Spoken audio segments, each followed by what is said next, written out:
Malayalam cinema, I think, has the best writing today.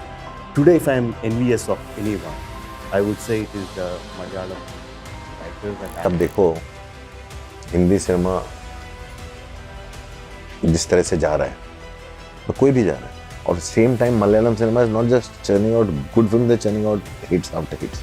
Malayalam cinema के पास ना ही बॉलीवुड, टॉलीवुड, कॉलीवुड की तरह अंधा पैसा है, ना ही इंडियाज बिग प्रोडक्शन हाउसेस, लेकिन उनके पास ऐसा क्या है जिसकी वजह से पब्लिक जॉम्बी की तरह मलयालम सिनेमा पे टूट पड़ रही है। हर तरफ बॉलीवुड की बातें हो रही है। 2024 में पहली बार सिर्फ 250 करोड़ के बजट में यह इंडस्ट्री 8 फिल्में बनाती है, जैसे कि प्रेमालू, आडू जीवितम, ब्रह्म युगम, आवेशम, अन्वेस्पिनी कठंडम और मंजुमल बॉयज। और ये 8 फिल्में 1000 करोड़ का कलेक्शन जस्ट 5 मंथ्स में यानी कि मई 2024 तक पूरा कर लेती है। 8 films in 4 months, 1,000 crores.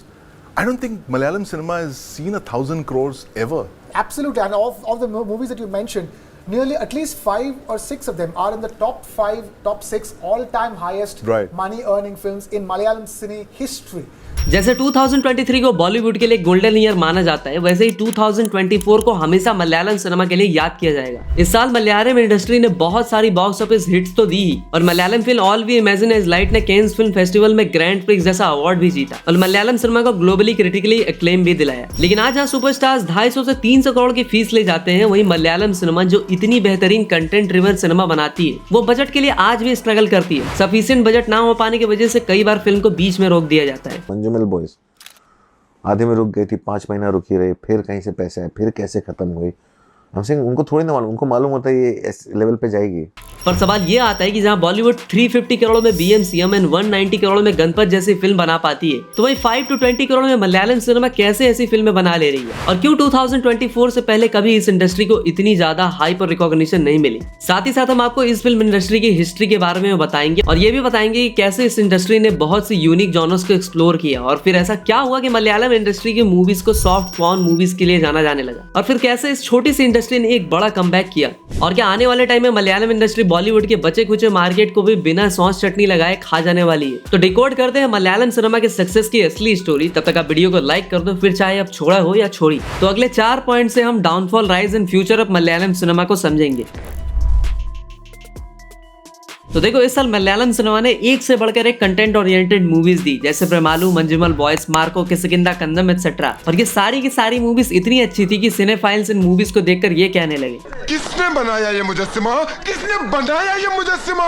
पर इंटरेस्टिंग बात पता है क्या है? इस टाइप की मूवीज मलयालम सिनेमा में मेन स्ट्रीम के कैटेगरी में आती है। और इसी बात से एक बहुत ही इंटरेस्टिंग क्वेश्चन जनरेट होता है कि ऐसा क्यों है कि इंडिया की बाकी इंडस्ट्रीज लाइक हिंदी, तमिल, तेलुगु में मेन स्ट्रीम मूवीज जो है वो over the top action mass masala movies है या फिर बिग स्केल एंटरटेनर्स है, बट मलयालम सिनेमा में कंटेंट ड्रिवन मूवीज ही मेन स्ट्रीम कैसे है, और ऐसा होने का रीजन क्या है? तो वो बात तुम्हें एक्सप्लेन करने के लिए मुझे तुम्हें उस टाइम में ले जाना पड़ेगा जब इंडिया में सिनेमा की शुरुआत हुई थी। तो देखो, इनिशियल डेज में स्क्रिप्ट के जो भी सोर्सेज होते थे वो थिएटर प्लेज होते थे, और मलयालम थिएटर के जो भी प्लेज होते थे वो बस माइथोलॉजी स्टोरीज पे बेस्ड होती थी। और अब सिंपल सी बात है कि माइथोलॉजिकल स्टोरी पे मूवीज बनानी है तो कॉस्ट ज्यादा लगेगी, और इतने पैसे मलयालम मेकर्स के पास थे नहीं, और ना ही उनका मार्केट इतना बड़ा था कि ज्यादा पैसे लगा के रिकवरी हो जाए। और यही बजट की प्रॉब्लम और लिमिटेड मार्केट होने की वजह से मलयालम फिल्म मेकर्स ने उन जॉनर्स को एक्सप्लोर करना शुरू किया जिनको बनाने में कम खर्चा आए, जैसे कि सोशल इश्यूज वाली मूवीज और कल्चरल रूटेड फील कराने वाली मूवीज। और 1980s आते आते मलयालम फिल्म मेकर्स ने crime thriller, mystery thriller, comedy, psychological thriller जैसे जॉनर्स को एक्सप्लोर करना शुरू कर दिया था। साथ ही साथ मलयालम सिनेमा का ओवरसीज मार्केट भी इंक्रीज होने लगा, क्योंकि बहुत से लोग केरला से गल्फ कंट्रीज में मूव करने लगे, तो कोई जॉब की तलाश में, तो कोई अपनी फर्दर स्टडीज के लिए। और इसी रीजन से मलयालम सिनेमा का मार्केट इंक्रीज भी हुआ। अब मार्केट इंक्रीज हुआ तो सिंपल सी बात है कि बजट भी इंक्रीज होगा, लेकिन इतना ज्यादा भी इंक्रीज नहीं हुआ था। बट मलयालम सिनेमा के लिए बजट में स्मॉल इंक्रीमेंट ही बड़ी बात थी। अब देखो, आपको ये बात तो समझ में आ गई होगी कि क्यों मलयालम इंडस्ट्री में content driven cinema main stream है। अब अगर मेन स्ट्रीम है तो सिंपल सी बात है कि कंटेंट ड्रिवन मूवीज की क्वांटिटी भी ज्यादा होगी, और जब क्वांटिटी ज्यादा होती है ना तो क्वालिटी मैच कर पाना पॉसिबल नहीं हो पाता। बट आज भी मलयालम सिनेमा में 70% कंटेंट ड्रिवन मूवीज बनती है जिनकी क्वालिटी टॉप नॉच होती है, और इसी चीज के बेस पे हम मलयालम सिनेमा को इंडियन सिनेमा की बेस्ट इंडस्ट्री बोल सकते हैं।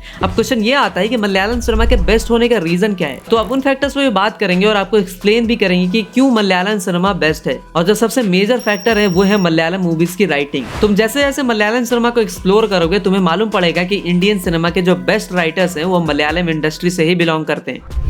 Malayalam cinema, I think, has the best writing today. If I'm envious of anyone, I would say it is the Malayalam writers and actors. Always. So always. this 10 seconds of this interview is going viral in Kerala. और जैसा कि हमने अपनी south versus Bollywood वाली video में भी बताया था कि अनलाइक अदर इंडस्ट्री जहां राइटर्स को एक्सप्लॉइट किया जाता है, काम करा के उन्हें ढंग से पैसे नहीं दिए जाते, 6-6 महीने तक उनकी पेमेंट रोक दी जाती है, वहीं मलयालम सिनेमा अपने राइटर्स की वैल्यू को अच्छे से समझती है। लेकिन unlike other Indian film industry, Malayalam cinema ने कंटेंट स्किंग को सच में प्रायोरिटी देते हुए अपने राइटर्स को लिटरली सिर पे बिठाया। मलयालम सिनेमा में किसी स्टार जितने फेमस डुओ बॉबी और संजय, जिन्होंने वयाडी नाइल, ट्रैफिक 1 जैसी काफी सारी बेस्ट फिल्में दी, उन्होंने एक्सेप्ट किया कि उनके काम के लिए उन्हें अच्छी खासी रेम्यूनरेशन के साथ साथ रिकॉग्निशन भी मिली। और अपने मिस्टर परफेक्शनिस्ट आमिर खान ने भी कहा था कि जिन फिल्म मेकर्स के अंदर टैलेंट की कमी होती है वो अपनी मूवीज में भर भर के वायलेंस और सेक्स का यूज करते हैं। क्या मतलब डैनी डैनियल टैलेंटेड नहीं है?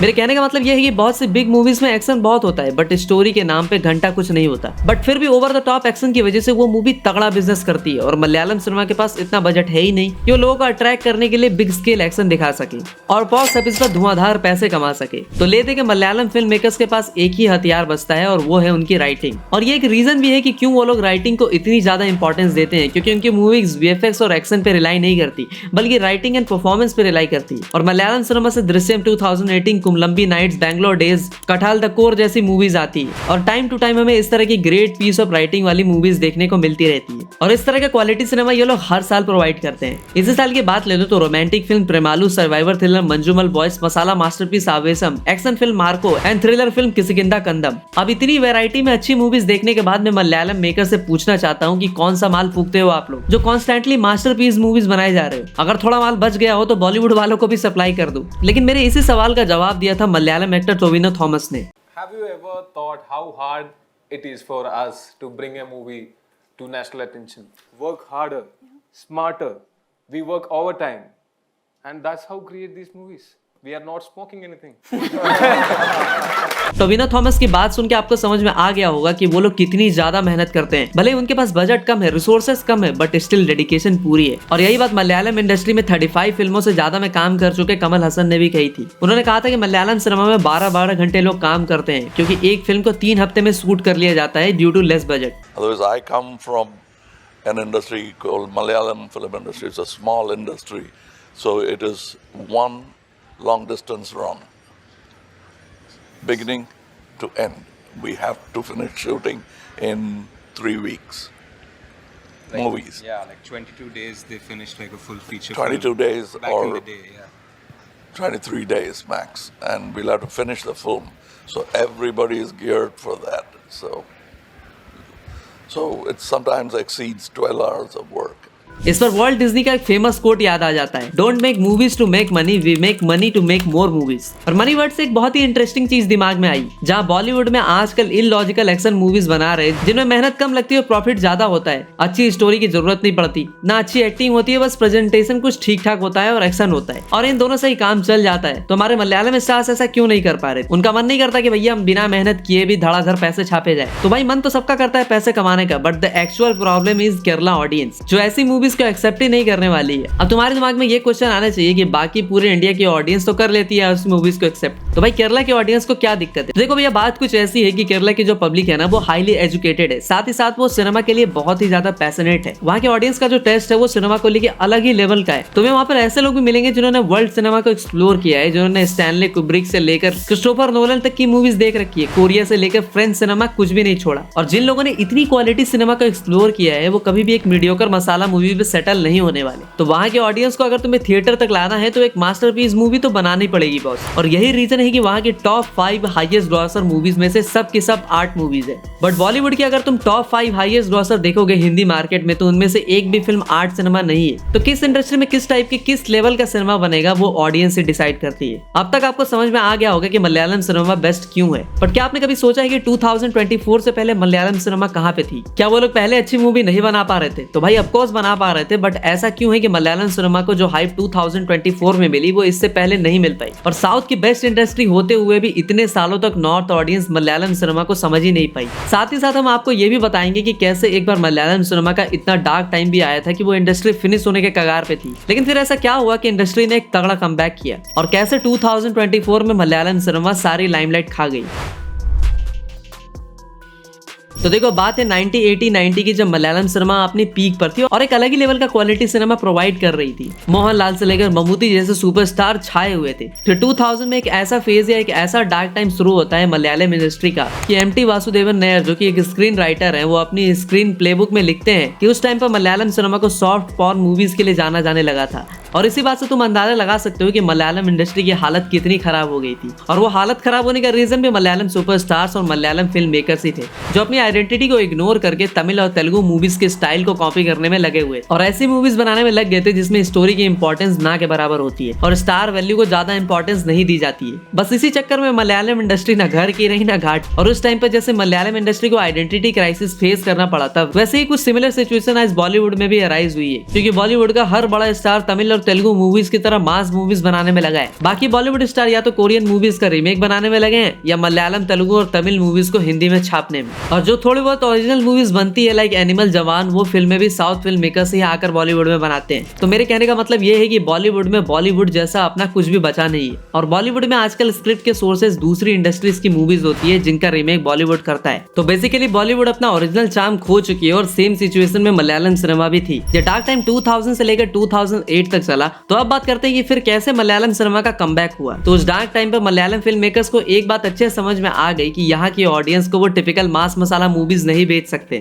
यहाँ की ऑडियंस को वैसी मूवीज चाहिए जहाँ प्लॉट पे ज्यादा फोकस हो, ना कि स्टार लीड पे। इसीलिए पोस्ट 2008 फिर से मलयालम सिनेमा ने वैसी ही मूवीज बनाना स्टार्ट किया और धीरे धीरे मलयालम सिनेमा अपनी रिस्पेक्ट वापस से गेन करने लगी। फिर 2010 के बाद तो मलयालम सिनेमा जैसे आग उगलने लगी और ऑडियंस को बहुत सारी मास्टरपीस मूवीज भी प्रोवाइड की। फिर चाहे वो दृश्यम ही क्यों ना हो, जिसको इंडिया के हर मेजर इंडस्ट्री ने रीमेक किया। बॉलीवुड में भी इस मूवी को दृश्यम नाम से ही छापा गया। ये तो कुछ भी नहीं है, इस फिल्म को चाइनीज लैंग्वेज में भी रीमेक किया गया है, जिसका नाम आई गेस सिव विदाउट सेफर्ट था। तो साथ ही साथ ऐसी भी खबरें आ रही है कि जल्दी हॉलीवुड और कोरिया वाले भी इस फिल्म का रीमेक करने वाले हैं। और मलयालम मूवीज की बात करें तो Mumbai police, Bangalore days, Ustad hotel, Kumbalangi nights, Premam, take off and 69 others movies दी। बट फिर भी उस टाइम तक मलयालम सिनेमा को पैन इंडिया पॉपुलैरिटी हासिल नहीं हुई थी। इवन नॉर्थ इंडिया में तो उस टाइम तक बहुत से लोग मलयालम इंडस्ट्री के बारे में भी नहीं जानते थे। इसका सबसे बड़ा रीजन यह था कि तमिल तेलुगु मूवीज तो हमेशा से हिंदी में डब्ड होते रहती थी और शायद ही कोई मलयालम फिल्म होगी जिसे हिंदी टीवी पर टेलीकास्ट किया गया हो। और अगर होती भी होगी तो उन्हें लोग तमिल या तेलुगु फिल्म समझ लेते होंगे। और यही रीजन रहा कि क्यों हमें मलयालम सिनेमा के बारे में इतना लेट मालूम पड़ा। और अगर आपको ये जानना है कि 2024 में मलयालम सिनेमा के सडन राइज का क्या रीजन है, तो उसका पूरा क्रेडिट जाता है ओटीटी बूम को।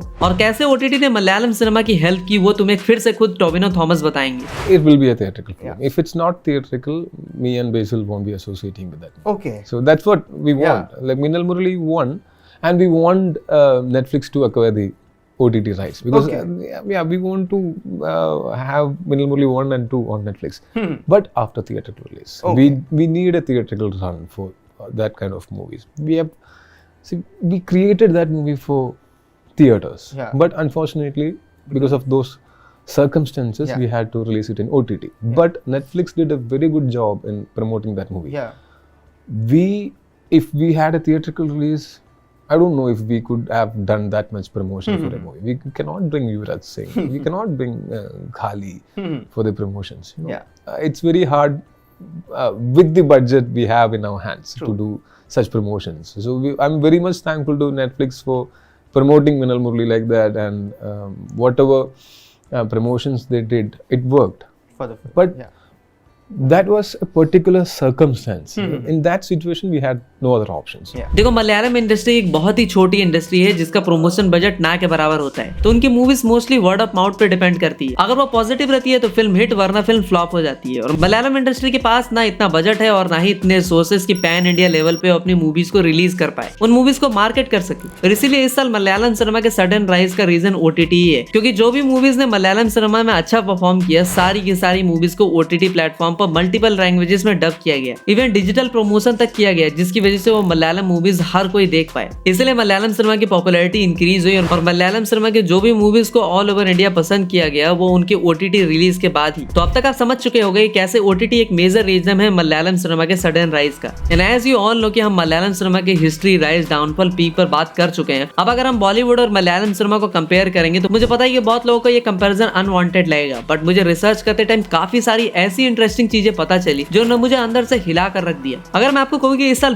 बॉलीवुड की कंटेंट ओरिएंटेड मूवीज से ज्यादा collection Malayalam content oriented movies ने की है, तो आपका क्या रिएक्शन होगा और मेरी ये बातें आपको कितनी सही और कितनी गलत लगेंगी, उसी के बारे में हम नेक्स्ट पॉइंट में बात करेंगे। और साथ ही साथ ये भी बताएंगे कि कैसे मलयालम सिनेमा अपने बजट का ऑप्टिमम यूटिलाइजेशन करती है।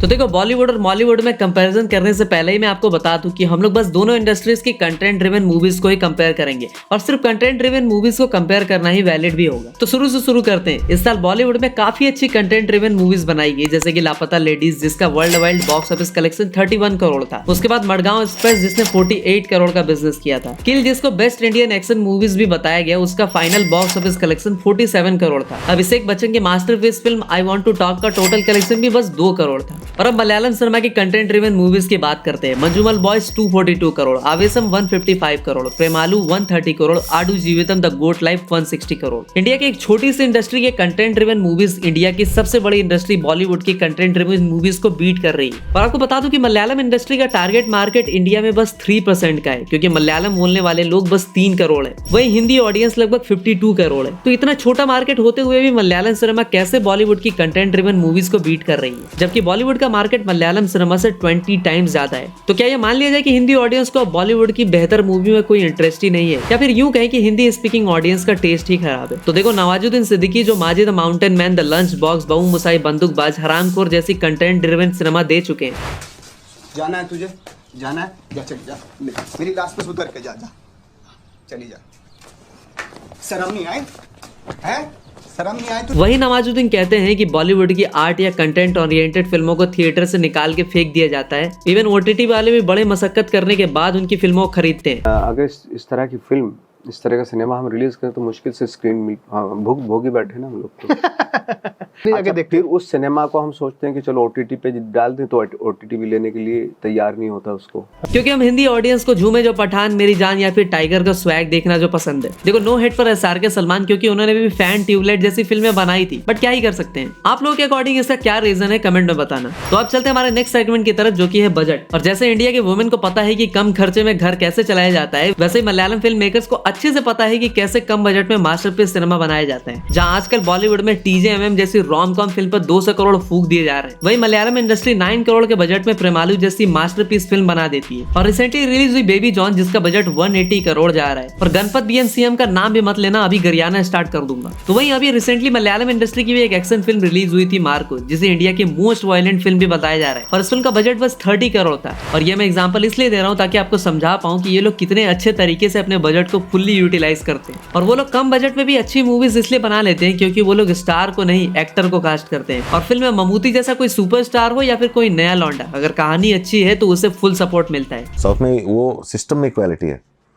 तो चाहे वो मम्मूटी मोहनलाल की फिल्म हो, चाहे एक न्यू कमर की फिल्म हो, उनको बराबर विजिबिलिटी मिलती है। ये लोग फॉरेन लोकेशन पे शूट करने की जगह वो केरला के किसी ब्यूटीफुल लोकेशन पर शूट करना प्रेफर करते हैं, जिसकी वजह से उनका कल्चर तो प्रमोट होता ही है, साथ ही साथ पैसे भी बहुत कम लगते हैं। और वैसे भी मलयालम इंडस्ट्री मोस्टली ऐसी मूवीज बनाती है जो कल्चरल रूटेड हो, जिसे किसी छोटे शहर या गाँव में सेट किया गया हो। और अगर तुम अपनी फिल्म को किसी गाँव या सिटी में शूट करते हो तो अच्छा खासा खर्चा कम हो जाता है। और ये तो कुछ भी नहीं, मलयालम डायरेक्टर महेश नारायण ने सी यू सून नाम की एक फिल्म बनाई थी। लॉकडाउन में बनाई गई इस फिल्म को सिर्फ आईफोन से शूट कर लिया गया। तो मतलब देख रहे हो ना लेवल ऑफ क्रिएटिविटी। और जो मोस्ट इंपॉर्टेंट थिंग है वो ये है कि वहां पर सब लोग काफी पैशनेट है, काफी कोलैबोरेटिव है। तो अगर बजट की प्रॉब्लम आती है तो उसको सब मिल के सॉल्व करते हैं। और हमारे यहाँ बॉलीवुड में तो स्टार्स के नखरे खत्म ही नहीं होते। बजट की प्रॉब्लम सॉल्व करना तो दूर, अगर सेट पे 4 वैनिटी वैन ना हो तो ये लोग काम करने से मना कर देते हैं। बॉलीवुड मूवीज तो अच्छी बनाती ही है, और इस साल OTT की वजह से ये इंडस्ट्री ऑल ओवर इंडिया बहुत ही ज्यादा पॉपुलर हो चुकी है। तो सवाल ये आता है कि मलयालम सिनेमा का फ्यूचर क्या होगा, और ये भी क्या ये छोटी सी इंडस्ट्री कभी 500 करोड़ या 1000 करोड़ क्लब में शामिल हो पाएगी? तो चलिए इस पर भी थोड़ी सी बात करते हैं। साउथ इंडस्ट्री के जो बड़े स्टार्स और फिल्म मेकर्स हैं वो रीजनल इंडस्ट्री को लेके बहुत अवेयर रहते हैं। उन्होंने प्रेडिक्ट किया है कि आने वाले टाइम में जो छोटी इंडस्ट्रीज लाइक ओडिशा इंडस्ट्री या मलयालम इंडस्ट्री है वो 500 करोड़ इजीली क्रॉस कर जाएगी। Waiting there to come into cinema. The new film from Orissa, I forget the name of the film. I'm yet to see it. Everybody's been talking to me about it. In fact, Prashant Neel told me about that film. Yeah, Prabhas keeps telling me this. That Prithvi, we sit here and talk about Telugu, Hindi, Malayalam, Tamil. For all you know, the next 500 crore film might come from Orissa or Assam, you know. लेकिन ये video Malayalam cinema के बारे में है तो Malayalam cinema पर ही बात करेंगे, उड़ीसा इंडस्ट्री को किसी और वीडियो में कवर करेंगे। वैसे आप किस इंडस्ट्री पर एक डिटेल वीडियो चाहते हो वो भी हमें बता देना। एज यू ऑल नो कि मलयालम सिनेमा के स्टार लाइक दुलकर सलमान, फहद फाजिल, टोविनो थॉमस, पृथ्वीराज सुकुमारन, ये सारे लोग आज ऑल ओवर इंडिया में काफी पॉपुलर हो चुके हैं। और जब भी कोई इंडस्ट्री या उसके स्टार्स पॉपुलर हो जाते हैं तो उनकी मूवीज की डिमांड भी इंक्रीज होती है, और जब डिमांड इंक्रीज होती है तो डिस्ट्रीब्यूटर्स उन मूवीज को ज्यादा स्क्रीन पर रिलीज करने का ट्राई करते हैं। जैसा कि अभी रिसेंटली भी देखने को मिला, जब मार्को रिलीज हुई तो उसे बस 30 स्क्रीन मिले, लेकिन एक हफ्ते में ही वो 300 स्क्रीन कैप्चर कर ली। और जब स्क्रीन काउंट अच्छा मिलेगा तो इसमें कोई शक नहीं कि मलयालम सिनेमा भी 500 करोड़ के क्लब में इजिली शामिल हो पाएगी। 2022 में कांतारा ने भी बस अपने कंटेंट के दम पर ही 400 करोड़ किया था। इस चीज को आने वाले टाइम में मलयालम सिनेमा बहुत बार रिपीट करने वाली है, और आने वाले टाइम में बहुत सी Malayalam film makers Bollywood stars के साथ काम करते नजर आएंगे। और बहुत से मलयालम एक्टर्स ऑलरेडी बॉलीवुड की मूवीज में काम कर चुके हैं, जैसे दुलकर सलमान, और अभी रिसेंटली पृथ्वीराज सुकुमारन ने BMCM में काम किया था। और आने वाले टाइम में तो फहद फाजिल भी इम्तियाज अली की मूवी में हमारी करंट नेशनल क्रश तृप्ति त्रिवेदी के अपोजिट रोल करते नजर आएंगे। और बॉलीवुड स्टार शाहिद कपूर की नेक्स्ट फिल्म देवा के डायरेक्टर रोशन एंड्रयूज भी मलयालम इंडस्ट्री से ही बिलोंग करते हैं। तो आने वाले टाइम में काफी एक्साइटिंग कोलैबोरेशंस अपने को देखने को मिलने वाली है। एक बात और जो इस इंडस्ट्री या इनके सुपरस्टार्स के बारे में मुझे बहुत अच्छी लगती है वो ये है कि वहाँ के सुपरस्टार्स कभी भी एक्सपेरिमेंट करने से घबराते नहीं। जैसे कि मलयाली सुपरस्टार ममूटी की 2023 में सूर्या की वाइफ ज्योतिका के साथ एक फिल्म आती है कठाल द कोर, एक गे इंसान की शादी के बंधन में फंसी पूरी लाइफ की कहानी। आपको लगता है कि बॉलीवुड में आयुष्मान खुराना को छोड़ के कोई दूसरा स्टार इस तरह के प्रोजेक्ट को साइन करेगा? You know, I said, sir, how did you choose to play this role? And he was like, what is a hero? A hero is not someone who's hitting somebody, who's doing action and romance. A hero is someone who's trying different roles, who's getting into the act of different characters. That's a real hero. बस यही बात Bollywood stars को दूसरों से अलग बनाती है। और देखो कहीं ना कहीं हिंदी ऑडियंस भी जिम्मेदार है, वो आर्ट सिनेमा को पसंद ही नहीं करती। जैसा कि केस स्टडीज वाली वीडियोस पर अगर आपका सपोर्ट ना मिले, वीडियो को आप लाइक करके आगे नहीं बढ़ाएंगे तो हमें मोटिवेशन नहीं मिलेगा कि हम 7-8 दिन लगाकर अच्छा खासा पैसा खर्च करके इस तरह की केस स्टडीज को प्रोड्यूस करें, और हम भी सिर्फ मांस मसाला फिल्में या उनके सुपरस्टार्स के कंटेंट पर काम करेंगे जिस पर हमें पब्लिक का तगड़ा रिस्पॉन्स मिले। और एग्जैक्टली यही हाल फिल्म मेकर्स का भी होता है। आपको एक और छोटे से एग्जांपल से समझाता हूँ। भोजपुरी इंडस्ट्री में अश्लील गाने इसलिए नहीं बनते कि वहाँ के सिंगर्स लिरिसिस्ट घटिया हैं, बल्कि वो इस तरह के गाने इसलिए बनाते हैं क्योंकि ऐसे गानों का डिमांड है, ऐसे गानों को उन्हें ताबड़तोड़ रिस्पॉन्स मिलता है। इस तरह आप क्या सोचते हो कमेंट में बताओ। तो मिलते हैं एक और इंटरेस्टिंग वीडियो के साथ, तब तक के लिए हर हर महादेव।